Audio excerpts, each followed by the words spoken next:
England के खिलाफ शिकस्त कोई बड़ा धचका नहीं है, बस आपने घबराना नहीं है और आपने परेशान नहीं होना। ये मशवरा कप्तान बाबर आजम ने अपने प्लेयर्स को पहले वनडे में शिकस्त के बाद दिया था, मगर कप्तान के मशवरे के बावजूद दूसरे वनडे में भी खिलाड़ी घबराए दिखाई दिए और दूसरे वनडे में भी पाकिस्तान बुरी तरह हार गया। वैसे तो इस सीरीज में घबराने का हक इंग्लैंड के खिलाड़ियों का बनता था, क्योंकि इंग्लैंड की असल टीम कोविड आउटब्रेक की वजह से सीरीज से आउट हो गई थी और सिर्फ दो दिन के अंदर एक नई और ना तजर्बेकार टीम बनाई गई, जिसमें 5 खिलाड़ी ऐसे थे जिन्होंने कभी वनडे क्रिकेट नहीं खेली थी। उन्होंने सीरीज में अपना डेब्यू किया, मगर इसके बावजूद इस सीरीज में अब तक जिस तरह के खेल का मुजाहरा पाकिस्तान के तजर्बेकार खिलाड़ियों ने इंग्लैंड की ना तजर्बेकार टीम के खिलाफ किया है, इसने पाकिस्तानी खिलाड़ियों के पोटेंशियल, कौमी टीम की सिलेक्शन, कोच और सेलेक्टर्स के माइंडसेट और पूरे बोर्ड की कारकर्दगी को बेनकाब करके रख दिया है।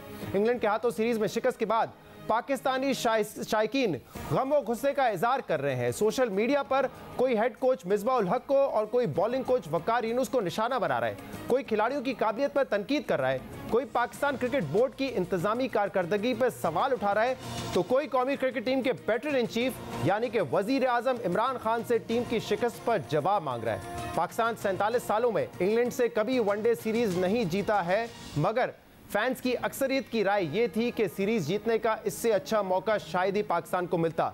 लेकिन कौमी टीम ने इंग्लैंड की सेकंड क्लास टीम के खिलाफ थर्ड क्लास कारकर्दगी दिखाई है और इस कारकर्दगी पर सिर्फ शायकीन ही नहीं बल्कि साबिक क्रिकेटर्स ने भी कौमी खिलाड़ियों को तनकीद का निशाना बनाया है और सख्त तनकीद की है उनकी काबिलियत और कारकर्दगी पर। वो क्या कहते रहे, सुनिए। आपने सुना कि रमीज राजा कह रहे थे कि इनफ इज इनफ, अभी मामला ठीक नहीं किए तो कभी कुछ ठीक नहीं होगा। साबिक क्रिकेटर्स कोचेस के माइंडसेट को तब्दील करने पर भी जोर दे रहे हैं और ये बहुत अहम बात है, क्योंकि जब मिसबाह उल हक को हेड कोच लगाया जा रहा था उस वक्त भी उनकी तैनाती पर सवालात उठाए गए थे। इसमें तो कोई शक नहीं है कि मिसबाह उल हक टेस्ट क्रिकेट में एक बेहतरीन प्लेयर और कप्तान थे, लेकिन वाइट बॉल क्रिकेट में उनकी अप्रोच और माइंडसेट को लेकर हमेशा सवालात उठते रहे हैं और ये तनकीद होती रही है कि वो बहुत डिफेंसिव गेम खेलते हैं। तो उन्हें टेस्ट क्रिकेट समेत अगर वाइट बॉल क्रिकेट का कोच बनाया जाएगा तो कौमी टीम के एटीट्यूड में बेहतरी कैसे लाई जाएगी। इसी तरह वकार यूनुस के बतौर बॉलिंग कोच तकर्रुरी पर भी कई सवालिया निशान है, क्योंकि पिछले 15 सालों में बुरी कारकर्दगी के बावजूद उन्हें 2 बार हेड कोच और 3 बार बॉलिंग कोच बनाया गया है। कोचिंग स्टाफ के अलावा कौमी टीम की सिलेक्शन पर भी शदीद तनकीद की जा रही है। शादाब खान, फ़हीम अशरफ, इमाम उल हक और हारिस रऊफ मुसलसल बुरी फॉर्म में हैं और इन चारों खिलाड़ियों ने ना हालिया पीएसएल में अच्छा परफॉर्म किया और ना ही इनकी ओडीआई में हालिया कारकर्दगी ज़्यादा अच्छी रही है, मगर इसके बावजूद उन्हें मुसलसल चांस दिए जा रहे हैं। शादाब खान को टीम में इसलिए शामिल किया जाता है कि वो बॉलिंग के साथ बैटिंग भी कर लेते हैं, मगर इन्होंने आखिरी 13 इनिंग्स में सिर्फ 15 की औसत से रन स्कोर किए हैं और 13 विकेटें ली हैं। फ़हीम अशरफ को भी ऑलराउंडर की कैपेसिटी में खिलाया जाता है, मगर आखिरी 15 वनडे इनिंग्स में उनकी बैटिंग की औसत सिर्फ 10 रन की है, जबकि उन्होंने सिर्फ 5 विकेटें हासिल की हैं। 15 इनिंग्स में 5 विकेटें हासिल की हैं। इमाम उल हक वनडे क्रिकेट में उनकी औसत वैसे तो 50 के करीब की है और आखिरी 15 मैचेस में वो एवरेज गिर के 35 की हो गई है, मगर उनका जो स्ट्राइक रेट है वो सिर्फ 80 का है। और अहम बात यह है कि उन्होंने अक्सर अच्छी इनिंग्स कमज़ोर टीमों के खिलाफ खेली हैं, जिनमें बांग्लादेश के खिलाफ 1 सेंचुरी शामिल है और जिम्बाब्वे और जनूबी अफ्रीका के खिलाफ 3 50s शामिल हैं। इसके अलावा मोहम्मद रिजवान भी वनडे क्रिकेट में मुसलसल फ्लॉप हो रहे हैं। उनकी हालिया T20 कारकर्दगी तो बहुत बेहतरीन रही है, मगर आखिरी 9 वनडे इनिंग्स में उन्होंने सिर्फ 97 रन स्कोर किए हैं। एक बड़ा मसला ये भी है कि हमें अभी तक चौथे, 5वें और 6ठे नंबर पर खेलने के लिए कोई प्रॉपर बैट्समैन नहीं मिला है, जिससे वाज़े होता है कि पाकिस्तान बैटिंग में बहुत पीछे रह गया है, क्योंकि हमारे सिस्टम के जरिए नया बैटिंग टैलेंट डेवलप नहीं हो रहा।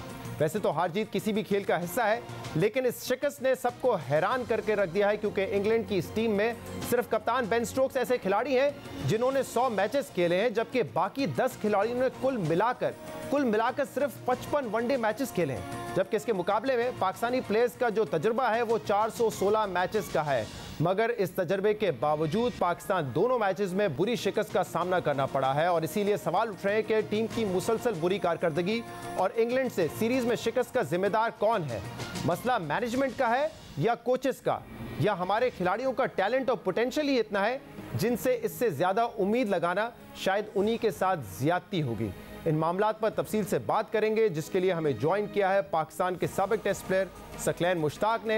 हमारे साथ पाकिस्तान के साबिक टेस्ट प्लेयर आकिब जावेद साहब भी मौजूद हैं। आप दोनों का बहुत बहुत शुक्रिया शो पे ज्वाइन करने के लिए। सकलैन साहब, पहले आपकी तरफ आऊँगा क्योंकि आप पीसीबी के head of international player development programme को भी देख रहे हैं। ज़रा बताइएगा, इस वक्त बड़ा गुस्सा है और हैरानी भी है लोगों को कि इंग्लैंड की एक बहुत ही वीक टीम थी, ना तजुर्बेकार टीम थी, उससे पाकिस्तान कौमी टीम कैसे हार गई। एक्सपर्ट्स की एक राय है, फैंस की एक राय है, आप क्या समझते हैं, जिम्मेदार कौन है इसका? बिस्मिल्लाहिर्रहमानिर्रहीम। देखिए, मैं सारा प्रोग्राम सुन रहा था, बहुत सारे सवालात हैं, टाइम महदूद है। बहरहाल मैं आपको बताऊं, मैं इंग्लैंड की टीम का तकरीबन 3.5 साल तक इनका एक हिस्सा रहा। इनके जब ये बांग्लादेश से टीम हारी 4-5 साल पहले 2015 वर्ल्ड कप में गालिबन, तो उसके बाद से इन्होंने सोचा कल्चर चेंज किया जाए, वर्ल्ड कप को सामने रखा जाए, और उसके मुताबिक उन्होंने एक विजन लेके आए कि इस विजन के मुताबिक हमने चलना है। अच्छा, उस विजन को सामने रखते हुए देखें, इंग्लैंड की टीम बांग्लादेश से हारी। मैं पहले वेस्ट इंडीज के साथ कोच था, उससे 2 साल पहले, तो इंग्लैंड की टीम स्कॉटलैंड से हारी वहां पे। उसके बाद इन्होंने सोचा, उन्होंने कहा कि नहीं, अब हमें इसको सीरियसली लेना और वर्ल्ड कप जीतना है। और वर्ल्ड कप जीतने के लिए उन्होंने पूरा जो उनकी एक रजीम थी, उनको 4 साल का अरसा दिया, बल्कि 4.5 साल का अप्रॉक्सीमेटली अरसा दिया कि आप इस टीम को, इयन मॉर्गन को और जितना भी स्पोर्ट्स स्टाफ था उनको बुलाया और उनको कहा जी कि हमारा विजन ये है कि हमने वर्ल्ड कप जीतना है रिगार्डलेस, उसके लिए टीम तैयार की जाए। 4.5 साल की अनथक मेहनत, स्पोर्ट्स स्टाफ की रिसर्च और उनके ऊपर जितने भी उनको अपॉर्चुनिटीज क्रिएट किए गए, आइडेंटिफाई किए गए प्लेयर्स, सारा काउंटी सिस्टम, सारे जितने भी स्पोर्ट्स स्टाफ थे, सब अलाइंड हुए विजन की तरफ और सब ने मिलकर काम किया। और 4.5 साल की मेहनत के बाद वर्ल्ड कप जीता। और वर्ल्ड कप जब जीते, उस ड्रेसिंग रूम में मैं भी था और 3.5 साल मैंने भी गुजारे इनके साथ। जब आप कोई विजन तय करते हैं, आपको एक टाइम लगता है। आप 1-2 सीरीज में या एक आध साल के अंदर सारी चीजों को चॉप एंड चेंज करके एकदम रिजल्ट इस तरह के नहीं ले सकते। अच्छा, अब ये जो टीम है जिसको बी ग्रेड या 3rd क्लास कहा जा रहा है, मैं आपको ये बताऊं, पार्किंसन स्पिनर है, 3.5-4 साल पहले ये लायंस में आ चुका था। ग्रेगरी जो है, ये इंग्लैंड लायंस का कैप्टन था व्हाइट बॉल का। जैक क्रॉली को ले लें और ऊपर चले जाएं, डेविड मेलान, ये शॉर्टर वर्जन में वर्ल्ड रैंकिंग में नंबर 1 भी आ चुका है। अगर आप इनकी सारी टीम देखें, अगर आप इसकी सारी टीम देखेंगे ना, तो हम तो कह तो रहे हैं कि भाई ये खेले हुए नहीं है, बट आप जब एक टीम की एक विजन बनाते हैं ना, तो आप सिर्फ 12-13 खिलाड़ियों को सामने रखते हुए अपने विजन की तरफ नहीं जाते, आप पूल ऑफ प्लेयर्स रखते हैं। तो सकलैन साहब, क्योंकि बड़ी तवील आपने जवाब दिया है और मैं आपकी बात से जो समझा हूं कि इंग्लैंड ने एक, अच्छा चले मुकम्मल कर लें। जी मुकम्मल कर लें। जब आप किसी विजन को सामने रखते हैं तो पूल ऑफ प्लेयर्स होता है, अप्रॉक्सीमेटली 40-50 लड़कों को आप लूप में रखते हैं और उन्हीं को देख रहे होते हैं। एक ट्रैकिंग सिस्टम होता है कि भाई इसके पीछे ये है, इसके पीछे ये है, इसके पीछे ये है। आप पूल ऑफ प्लेयर्स बनाते हैं, उसकी ट्रैकिंग रखते हैं, मॉनिटरिंग करते हैं, उनको आप डेवलप कर रहे होते हैं और उनकी मेंटेनेंस और हर लिहाज से उनकी चीजों का ख्याल रखते हैं। प्लस होता ये है कि जो प्लेयर्स होते हैं उनके आप एविडेंस बेस आप उसको उस लूप में लेके आते हैं कि यार इनके अंदर पोटेंशियल है, इनको डेवलप किया गया है, इनको मेजर कर रहे होते हैं आप और एविडेंस रखते हैं। और आप एक क्राइटेरिया प्रोटोकॉल होता है कि यार ये उस लेवल पे जाके परफॉर्मेंस दे सकता है, इसीलिए आप उसको उस लूप में रखते हैं। तो ये सारे जो प्लेयर्स हैं 3.5-4 साल से, तो मैं इनको देख रहा हूं कि ये लूप के अंदर थे और सब के सब के अंदर पोटेंशियल था और सब के सब एविडेंस दे रहे थे डोमेस्टिक क्रिकेट के अंदर। दो बातें मैं आपसे करूंगा कि एक तो 17 जो टॉप प्लेयर्स थे इंग्लैंड के, वो नहीं खेल रहे थे। इसका मतलब ये जो लॉट है बेशक अच्छे प्लेयर्स होंगे, लेकिन ये इंग्लैंड के टॉप 17 प्लेयर्स नहीं है। तो पाकिस्तान जब कंपीट करने जाता है किसी भी इंटरनेशनल टीम से, वो अपनी बेस्ट टीम लेके जाता है। यहाँ पर हम इंग्लैंड की बेस्ट टीम से नहीं खेल रहे थे। दूसरा, जिस विजन की आपने बात की, इंग्लैंड मैंने खुद फॉलो किया है कि कुक को हटाया, 2015 में वर्ल्ड कप में मॉर्गन को कैप्टन बनाया, उसके बाद एक बड़ा एग्रेसिव स्टाइल से उन्होंने क्रिकेट खेला। लेकिन जिस विजन की आप बात कर रहे हैं, मुझे लगता है आप कह रहे हैं कि पाकिस्तान में वो विजन नहीं है, क्योंकि 2006 से लेकर 2021 तक वकार यूनुस 2 मरतबा हेड कोच बन चुके हैं, 3 मरतबा बॉलिंग कोच बन चुके हैं। जब वही चेहरे होंगे तो विजन कैसे तब्दील होगा? जब पिछले 8-10 साल से हम ये बात कर रहे हैं कि पाकिस्तान व्हाइट बॉल क्रिकेट में 200-250 वाली टीम है और वो टीम नहीं बन पा रही जो मुसलसल 300 से ज्यादा स्कोर करेगी। इसका मतलब वो विजन पिछले 8-10 साल में हम इंप्लीमेंट नहीं कर सके हैं। अच्छा, देखिए, मैं जो आपको कह रहा हूं कि अभी जो नेशनल फ्रेमवर्क बना, जो एम्बिशंस तय किए गए और जिस तरह एक फिलॉसफी लेके आए कि भाई हमने इसको कैसे आगे लेके चलना है नेशनल फ्रेमवर्क में, वो जो सारी चीज़ें हैं वो अभी तकरीबन ये जैसे ही पेंडेमिक शुरू हुआ उससे पहले ये सारी चीज़ों को कंपाइल किया गया, बनाया गया कि भी हम इस तरह इस डायरेक्शन में जाएंगे। ठीक है, आप जा रहे हैं फिर पीछे, और पीछे की बातों को मैं दोहराना नहीं चाहूँगा, बट ये अभी इसको तकरीबन 8-9 महीने हुए और आप देखें ये सिचुएशन क्या चल रही थी। अच्छा, ये नहीं है कि आप ये जितने भी हमारे एक्सपर्ट एक्स क्रिकेटर जिस तरह की वो बात कर रहे हैं, ठीक है, हर किसी को दुख होता है, मगर मैं ये चाहता हूँ कि ये जब बात करें तो साथ में सॉल्यूशंस भी दिया करें। सॉल्यूशंस नहीं देते, सिर्फ वो बात करके उस बात को खत्म कर देते हैं। सॉल्यूशन साथ में दें। आप मुझे ये बताएं, अभी आपने सिलेक्शन की बात की, आप मुझे ये बताएं, अब आप बाहर से देखने वाला और अंदर से देखने वाला जमीन आसमान का फर्क होता है। जब आप अंदर जाके पूरे सिस्टम के अंदर खिलाड़ियों की छानबीन कर रहे होते हैं, देख रहे होते हैं, तो फिर आपका देखना कुछ और होता है। जब आप कोच होते हैं तो फिर आपका देखना कुछ और हो जाता है। सर, ये टॉपिक कहीं और से कहीं निकल जाएगा। मैं ये कह रहा हूँ कि ये B grade third class team नहीं थी, ये 3.5-4 साल से वो लूप ऑफ प्ले जो थे ना उसके अंदर थे। ये मैं जरा, अगर आप मुझे मौका दें, मैं आकिब जावेद साहब को भी जरा इसमें शामिल करूंगा। इनके अंदर वो सारा पोटेंशियल था कि उस लेवल पे जाके ये परफॉर्मेंस दे सकें जी, ये उस पूल के अंदर। ठीक है, आकिब साहब, आप क्या समझते हैं, जिम्मेदार कौन है इस शिकस्त का? और जैसे कि सकलैन साहब कह रहे हैं कि प्लेयर्स अच्छे थे, उनको मौका नहीं मिल रहा था, लेकिन फैक्ट तो ये है कि ये इंग्लैंड के टॉप 15-17 प्लेयर्स नहीं थे और एक मेकशिफ्ट टीम उन्होंने बनाई थी। देखिए, इसमें सबसे जो रीजन जो मेरी समझ में आती है वो तो ये है कि 3 साल पीछे जाएं तो जो आपकी टीम थी वो बड़ी अच्छी स्टैब्लिश हुई थी अंडर सरफराज, निकी आर्थर। कोई बुरे काम नहीं हो रहे थे। आपकी T20 की नंबर 1 टीम थी, वनडे में इससे बेहतर पोजीशन थी, टेस्ट में इससे बेहतर पोजीशन थी, चैंपियंस ट्रॉफी आपने जीती थी। तो ये जब भी ये खत्म होती है एक गवर्नमेंट और दूसरी गवर्नमेंट आके जब ये सारा सिस्टम लपेट देते हैं, तो उससे होता क्या है कि जो प्लेयर, जो अभी सकलैन कह रहा था कि जो आपके बैकअप्स होते हैं, जो 40-50 लोग होते हैं, वो सारे के सारे चेंज हो जाते हैं। और फिर जब आपने एक एक्सपीरियंस ट्रेंड कोच था निकी आर्थर, इतने सालों से कोचिंग वो कर रहा है, उसकी जगह आपने जो रिप्लेस किया है, उसने पहले दिन जब कोचिंग की है तो नेशनल साइड के एज हेड कोच की है। तो मुझे तो ये समझ नहीं आती, या तो कोच को हटा ही दे, उसका रोल ही नहीं है कि जिसको मर्जी बना दो आप। तो ये कुछ चीजें ऐसी हुई हैं जो अभी विजन की ये बात कर रहे थे सकलैन साहब, तो मैं ये समझना चाहता हूँ कि विजन है क्या, वो लोगों को बताएं भी तो सही ना। विजन मुझे इम्प्लीमेंट होता नजर आता है कि शर्जील खान भी पाकिस्तानी टीम में है और वो आजम खान भी पाकिस्तानी टीम में है। वो किधर गए आपके वो स्किन फोल्ड्स, आपकी वो यो आपकी सारी फिटनेस? आप तो वापस चले गए 60-70s की इस तरह की फिटनेस के लोग होते थे। तो मॉडर्न जो क्रिकेट हो रही है उसकी लिए जो इम्प्लीमेंटेशन है वो है क्या, और उसका विजन का किधर है वो विजन जो इम्प्लीमेंट होना है? और दूसरा ये कि सारी टीमें बंद कर दी, डिपार्टमेंट्स बंद कर दिए। 2 साल से ये सिस्टम रन हो रहा है ना 6 टीमों का। अब मुझे बताएं कि वो 6 टीमों से जो क्वालिटी क्रिकेट होनी थी, जो हुई, उसका रिजल्ट क्या निकला? रिजल्ट तो फिर वही निकला जो पिछले 6 साल से चल रहा है कि सारे जो सिलेक्टर्स और कोचेज है वो PSL को देखते रहते हैं, वहीं से प्लेयर पिक करते हैं, उनको फिर वनडे में भी डालते हैं, उसको टेस्ट में भी डाल देते हैं। सही। अच्छा, सारा साल जो आप क्रिकेट कराते हो उसकी ना तो कोई वैल्यू आपने रहने दी है, ना उसका कोई क्रेडिट है किसी को। आकिब साहब, जो भी एक विजन की बात की सकलैन साहब ने और उसी के मुताबिक एक माइंडसेट बनता है, आपके ख्याल में इस वक्त जो हमारा जो टैलेंट है, खासतौर पे मैं बैट्समैन की बात करूंगा, क्योंकि वाइट बॉल क्रिकेट में बाबर आजम के अलावा हमने कोई स्टैब्लिश बैट्समैन देखा नहीं है पिछले 8-10 सालों में।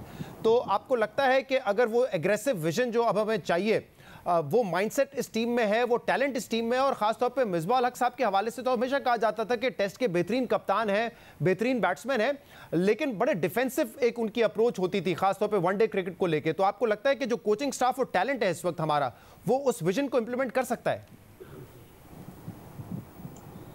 देखिए, एक तो सबसे बड़ी बात यह है कि जो एक्सपीरियंस है किसी भी काम का होना बहुत जरूरी है। और दूसरी सबसे एक मैं समझता हूँ कि जिसकी कमी आ गई है वो इंग्लैंड में आपकी टीम हमेशा अच्छा खेलती थी और आपके 6-7 लोग जो थे वो काउंटी क्रिकेट खेलते थे, वहां पे वो सारा सीजन खेलते थे और वहां की पिचेस के यूज टू थे। अब इनको करना क्या चाहिए, अगर इन्होंने कुछ ठीक करना है तो अभी हटाए ना, फिर अगर बनाया है ना गलत बनाया था तो फिर अब हटाए मत, तो उनको दें टाइम दें और उनको एक काम जो आप करने दें कि अगर आपके जितने ए टीम है यंगस्टर्स हैं they should play county cricket, second 11 cricket. अक्सर पोटेंशियल और टैलेंट है तो जी बिल्कुल है, क्योंकि पाकिस्तान में ये कैसे हो सकता है कि एक ही गेम है और उसका टैलेंट खत्म हो जाए। ये इनका फोकस नहीं है। ये अगर ये इनका फोकस हो तो मुझे ये बताएं कि शोएब मकसूद जो है वो T20 में परफॉर्मेंस देता है पीएसएल में सिर्फ और सिर्फ 3-4 मैचों में और वो वनडे खेल रहा है। किया उसने 3 नंबर पे खेल, वो 6 नंबर रहा है। ये आजम खान जो है इनकी सिलेक्शन का क्या क्राइटेरिया है, ये शर्जील खान की सिलेक्शन का क्या क्राइटेरिया है। अभी भी टैलेंट है, सारा कुछ है, लेकिन जिस तरह से मिसबाह उल हक ने एज चीफ सिलेक्टर और हेड कोच आप लिस्ट निकालें, इतने अरसे में इतने ज्यादा टिकट बांटे हैं, कभी किसी को ला कभी को निकाल, कभी कोई आता है कभी को जाता है। अगर हफीज T20 खेल सकता है तो वो वनडे क्यों नहीं खेल सकता। शोएब मलिक से बेहतर आपके पास कोई ऑप्शन आई है कि आपने लोगों को धकेला पीछे किया। लेकिन सर, लेकिन आकिब साहब, अगर आप कहते हैं कि टैलेंट और पोटेंशियल बहुत ज्यादा है, तो फिर आप बात कर रहे हैं मोहम्मद हफीज की, आप बात कर रहे हैं शोएब मलिक की, जो ऑलरेडी 20-20 साल से क्रिकेट खेल रहे हैं। अगर पोटेंशियल और टैलेंट इतना है तो हमें फिर सीनियर प्लेयर्स जो ऑलरेडी परफॉर्म कर चुके हैं, they are past their primes, उनको रखने की क्या जरूरत होगी। फिर बात यह है कि देखिए, जब तक आप एक सिस्टम को चलाएंगे नहीं, आपकी जो टिपिकल पिचेस है पाकिस्तान के अंदर, उसमें टिपिकल प्लेयर्स पैदा होंगे। माजी में भी ऐसी होता था, बट जो इंग्लैंड में काउंटी क्रिकेट से लोग निकलते थे, इनको ऑस्ट्रेलिया की ग्रेट क्रिकेट में प्लेयर्स को भेजना चाहिए ताकि डिफरेंट पिचेस पे, डिफरेंट एनवायरनमेंट में डिफरेंट तरह के प्लेयर आपके सामने आए। एक तो टूवर्स इनके टीम्स के नहीं है। जब तक आप इन्वेस्ट नहीं करोगे एट द राइट डायरेक्शन, तब तक कैसे बेहतरी आ सकती है। मुझे जरा सकलैन साहब 2 बातों का प्लीज जवाब दीजिएगा। एक तो ये आकिब साहब कह रहे हैं कि इस अब विजन क्या है, जरा आप भी बता दीजिएगा कि विजन क्या है। और दूसरा, ये जो हमारे पास बैट्समैन हम देख रहे हैं कि इतने अरसे से डेवलप नहीं हो रहे। वनडे क्रिकेट, T20 क्रिकेट में वो एग्रेसिव बैट्समैन नहीं आ रहे जो इंडिया के पास हैं, जो ऑस्ट्रेलिया के पास हैं, जो इंग्लैंड के पास हैं। वो क्या, इसकी वजह क्या है, क्यों नहीं डेवलप कर पा रहे हैं बैट्समैन। अब तो 6 सीजन हो गए PSL के भी। अच्छा, ये देखें, ये पिछले जब से ये नई रजीम आई है और जो विजन लेके आई है और नेशनल फ्रेमवर्क बनाया है, जो मैं अभी बात कर रहा था, तो क्योंकि टाइम मैं समझता हूँ कि आपके पास इतना इनफ नहीं है। जी आकिब भाई ने भी बात करनी है, मैंने भी बात करनी है, आपने सारी चीज़ों को सम अप करना है टाइम के अंदर। It's a huge subject to understand and to describe. अच्छा, दूसरा ये है कि 1-1.25 साल से आप देख लें कि पूरी दुनिया में क्या सिचुएशन चल रही है, पेंडेमिक की वजह से क्या सिचुएशन चल रही है, और आइसोलेशन में जाना और आपको ट्रू एनवायरनमेंट ना मिलना, आप उस तरह अपना लुक आफ्टर ना कर पाएँ किसी भी चीज़ को, चाहे वो स्किल्स हैं, चाहे वो लाइफ है, एक जो है वो डिस्ट्रैक्शन है, एक अफरा तफरी का एक आलम है। इन सारी चीज़ों को भी हमें कंसिडर करना पड़ता है। अभी ये जो मैं जैसे फिर नेशनल फ्रेमवर्क की बात करूंगा कि ये जो जिस तरह विजन बना के हम लोग जाने की कोशिश कर रहे हैं, सारे PCB और ये सारी चीज़ें जो चल रही हैं, अभी इसको 1 साल हुआ है और हम खुद ही, ये आकिब भाई ने कुछ पॉइंट्स बड़े अच्छे दिए हैं, बातें वो सारी लॉजिकल कर रहे हैं, टूर्स होने चाहिए, बाहर जाना चाहिए, ये सारी चीज़ें, बट सिचुएशन इस वक्त ऐसी नहीं है कि वो उस तरह किया जाए। और जब हालात ठीक होंगे, आप कोई भी विजन, कोई भी अगर आप जर्नी तय करते हैं, डिसाइड करते हैं। लेकिन मुझे बताइएगा सकलैन साहब, लोग थोड़ा सा कंफ्यूज ही होंगे कि आप कह रहे हैं कि 1 साल से वो नया विजन है, लेकिन वो गेम में नजर नहीं आ रहा ना। जैसे इंग्लैंड की बड़ी जबरदस्त आपने मिसाल दी, वर्ल्ड कप के फौरन बाद ही एक अप्रोच नजर आई थी कि हम 40 ओवर में आउट हो जाएंगे, लेकिन 300 करके आउट होंगे। हमें कोई तब्दीली नहीं नजर आ रही अप्रोच में, जिस विजन की आप बात कर रहे हैं, जो इंप्लीमेंट करने की कोशिश होगी। देखें प्यारे भाई, जब आप इंग्लैंड में जाते हैं ना, तो आपको क्लेमेटाइज होने के लिए टाइम लगता है। हम भी जब बाहर जाते थे तो पहले जाके हमें बड़ी मुश्किलात होती थी, चाहे वो स्पिनर्स हैं या फास्ट बॉलर्स हैं या बैटर्स हैं, मुश्किलात होती हैं। अब क्योंकि पेंडेमिक है, आप अभी जो अब हमारा अभी कैंप लगा हुआ है, अभी कैंप जैसे ख़त्म होना है, ईद की छुट्टी आनी, उसके बाद फिर इन्होंने आइसोलेशन में चले जाना है। वो जो काम किया हुआ है, it's like you know, you if you want to go 2 step forward, आपको फिर 2 स्टेप बैक आना पड़ता है। सकलैन साहब, ये हर टीम के लिए इस वक्त यही लॉज और यही एसओपीज है ना। न्यूजीलैंड अभी गई इंग्लैंड में, इंग्लैंड को भी हराया, वर्ल्ड टेस्ट चैंपियनशिप भी जीती, सब टीम्स के साथ बराबर ही है ना। नहीं, मैं इसमें आपकी जो बात है उसको उसमें वजन है, बट आप देखें कि ये हमारे यहाँ वो सिस्टम, जैसे आप, मैं गुजारिश कर रहा हूँ कि हम उधर जाके क्लेमेटाइज होना, वो सारी चीजें करना, पेंडेमिक की वजह से सिचुएशन। बहुत शुक्रिया सकलैन मुश्ताक साहब और आकिब जावेद साहब हमारे साथ मौजूद थे, अपनी राय दे रहे थे कि इस वक्त प्रॉब्लम क्या है टीम के साथ। एडवाइस भी दी आकिब जावेद साहब ने और वजूहात भी बताई सकलैन मुश्ताक साहब ने।